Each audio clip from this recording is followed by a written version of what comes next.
नमस्कार मित्रांनो, तुम्ही पाहता ॲक्टिव्ह राजकारणचा व्हिडिओ.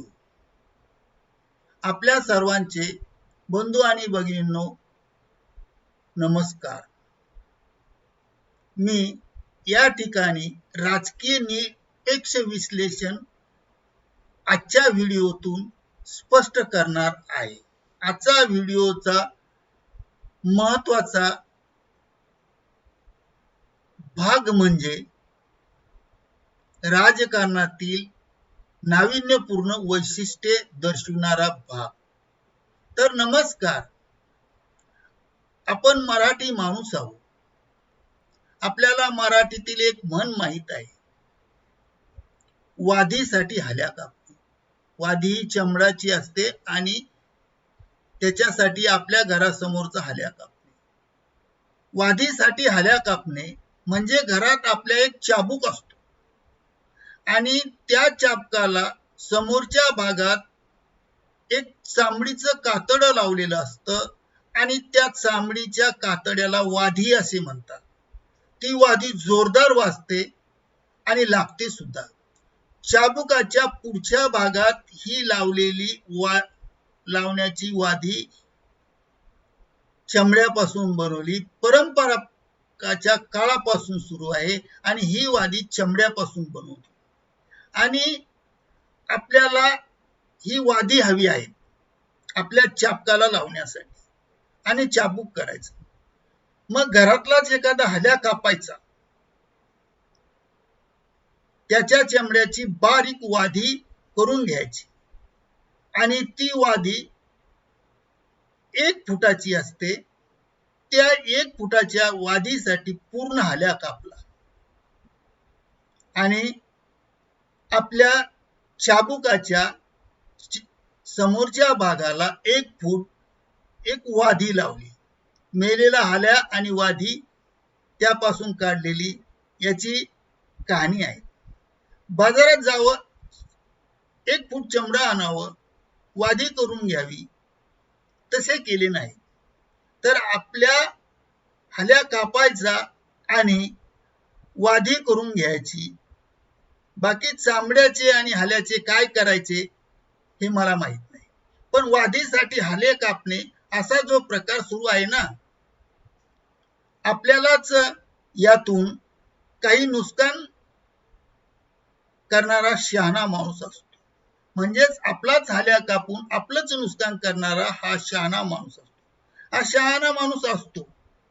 बरं, मालक कापणार असेल तर ठीक आहे, मालकाचेच नुकसान होईल, जे होईल ते मालकाचे होईल.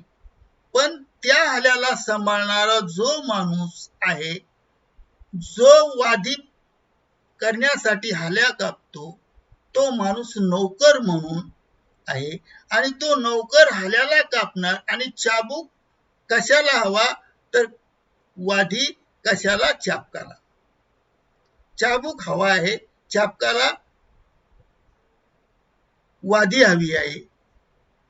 हाल्याला कंट्रोल करण्यासाठी, मारण्यासाठी, व्यवस्थित ठेवण्यासाठी चाबूक असतो आणि या चाबकाला त्या हाल्याची मारल्यानंतर वादी तयार करून चाबूक तयार करतात. जर समजा चाबुकाला वादी लावली आणि हा हाल्या आपला आधीच जिवंत नाही, त्याला तर मारले, मग फायदा काय या चाबुकाचा? हाल्या गेला, वादीचा बनला चाबूक घरी, अशी स्थिती झाली. अशा मूर्ख नोकर अतिशहाणा मालक पदरी बाळगत असेल ना, तर त्या मालकाचं वाटोळं झाल्याशिवाय राहणार नाही. वादीसाठी हाल्या कापणारा, आता हे प्रसंग सांगितल्यानंतर तुम्हाला मला राजकारणाकडे घेऊन जायचं. त्या संदर्भातील वादीसाठी हाल्या कापणारा नोकर आणि त्याचा मालक यांची कहाणी राजकारणात सांगायची आहे. कोण आहे हा मालक? तर उद्धव बाळासाहेब ठाकरे. हाल्या कापणारा नोकर कोण आहे? तर संजय राऊत. हे एम्प्लॉईज आहे.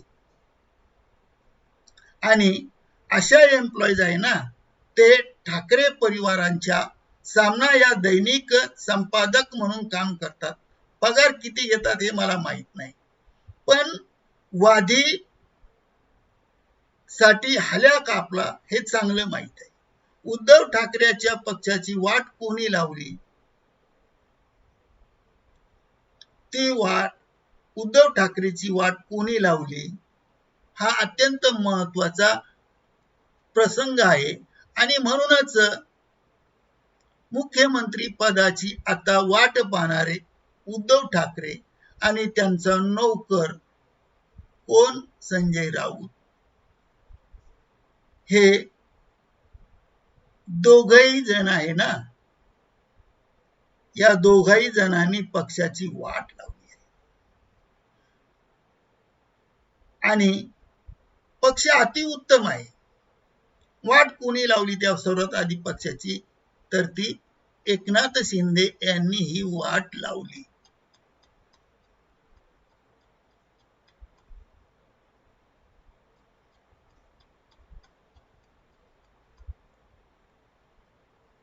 एकनाथ शिंदे यांनी लावली. पक्ष अतिउत्तम आहे. वाट कोणी लावली? एकनाथ शिंदे. उद्धव ठाकरेचे पहिले आमदार कोणी फोडले? पहिले 40 आमदार कोणी फोडले? एकनाथ शिंदेने. उद्धव ठाकरेचे खासदार कोणी फोडले? एकनाथ शिंदेने. उद्धव ठाकरेचा पक्ष कोणी नेला? शिंदेने. उद्धव ठाकरेंचे चिन्ह कोणी घेतले? शिंदेनी. आपल्या पक्षाच्या वास्तूला बाळासाहेब भवन नाव देऊन उद्धव ठाकरेचा पिता कोणी चोरला? त्यांच्या भाषेत बाप शिंदे यांनी. समजा शिंदे अजूनही शक्तिशाली झाले तर उद्धव ठाकरे च्या पक्षाची वाट लागणार आहे. कोण लावणार आहे? तर एकनाथ शिंदे. एवढी साधी उत्तरे असतानाही एकनाथ शिंदेला बळ देण्याचा प्रयत्न म्हणजे काय? तर ते बिनबुडाचा असणारा बडगुंजा एक खलनायक संजय राऊत.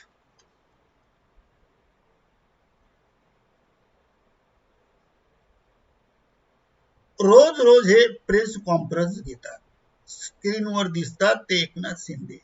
एकच विषय मांडतात, काय की देवेंद्र फडणवीस मुख्यमंत्री पदावरून पायउतार होणार, दिल्लीत जाणार. कधी म्हणतात शिक्षण मंत्री होणार, कधी म्हणतात अर्थमंत्री होणार, कधी म्हणतात संरक्षण मंत्री होणार. वारंवार कालपर्यंत सुद्धा संजय राऊत हेच वाक्य म्हणत होते. मी त्यांचे जे वाक्य आहेत ते काय आहे तर ते त्यांच्या मूळ भाषेतील मी सांगतो. केंद्रामध्ये काही अशा वेगवान हालचाली सुरू आहे. केंद्रीय मंत्रिमंडळाचे काय महत्वाचे फेरबदल होणार आहेत? अनेक काळापासून हे सुरू आहे ना.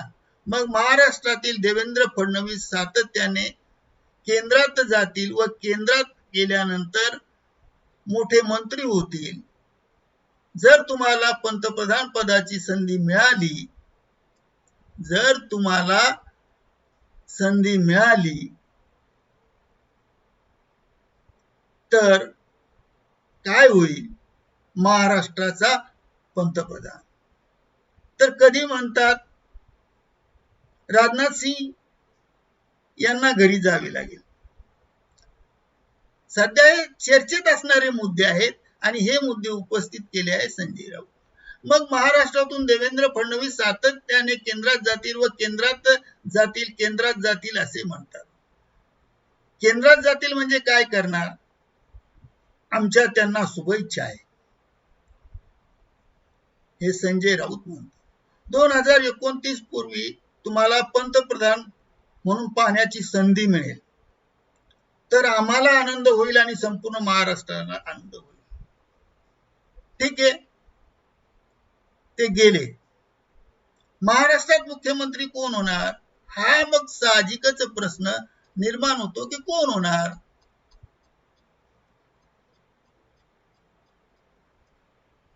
प्रश्नाचं उत्तर स्क्रीनवर पहा.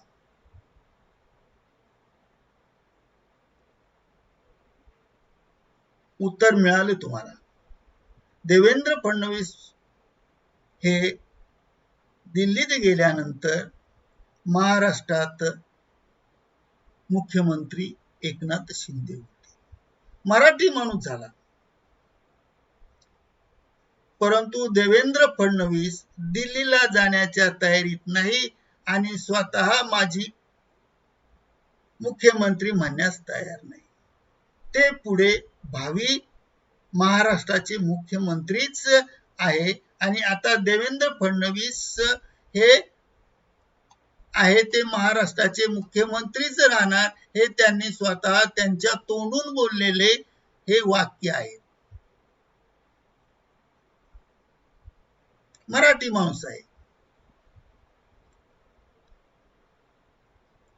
देवेंद्र फडणवीस यांना सावध करण्यासाठी देवेंद्र फडणवीस यांना सावधान केले.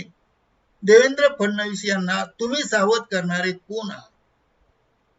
उद्या शिंदे तुमची जागा घेणार आहे, तुम्हाला दिल्लीत पाठवणार आहे, वगैरे वगैरे सगळे प्रश्न चालू असतात. आता सगळ्या वाक्याचा नंतर मला प्रश्न पडतो की देवेंद्र फडणवीस यांनी दिल्लीत पाठवण्याच्या काय बेतात आहे संजय राऊत? संजय राऊतच्या मनात देवेंद्र फडणवीस हे केंद्रात जावं आणि महाराष्ट्रात एकनाथ शिंदे मुख्यमंत्री व्हावं, हे त्यांच्या मनातील मन की बात आहे. पण कावळ्याच्या शापाने ढोर मरत नसतो.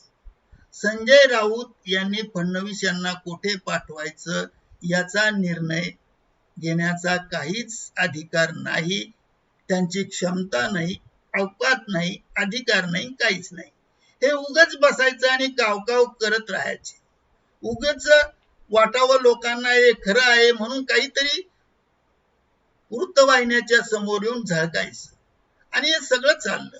मग गोबल तंत्रज्ञान करण्याची पद्धत वापरतात. संजय राऊत जे गोबल्स करतात ना, त्या गोबल्स म्हणत नाही, त्याला एक वेडेपणा म्हणतात. खेड्यातील एखादा पागल म्हणणाऱ्या व्यक्तीप्रमाणे संजय राऊत यांची स्थिती आहे. आज काय म्हणतील, उद्या काय म्हणतील, परवा काय म्हणतील. आता माझा मूळ प्रश्न आहे, समजा देवेंद्र फडणवीस दिल्लीत गेले तर मुख्यमंत्री कोण होणार? तर ते एकनाथ शिंदे. एकनाथ शिंदे मुख्यमंत्री झाले तर एवढी शक्ती राज्यात निर्माण होईल, हे जे आहे ते एवढी शक्ती निर्माण होईल की ते शक्तिशाली बनतील. ते शक्तिशाली बनतील. त्यावेळेस उद्धव ठाकरे यांची पिशवी सुद्धा शिल्लक ठेवील का? मग त्यांना दोन हात करून सांगावं लागेल, काय आहे माझ्या हातात?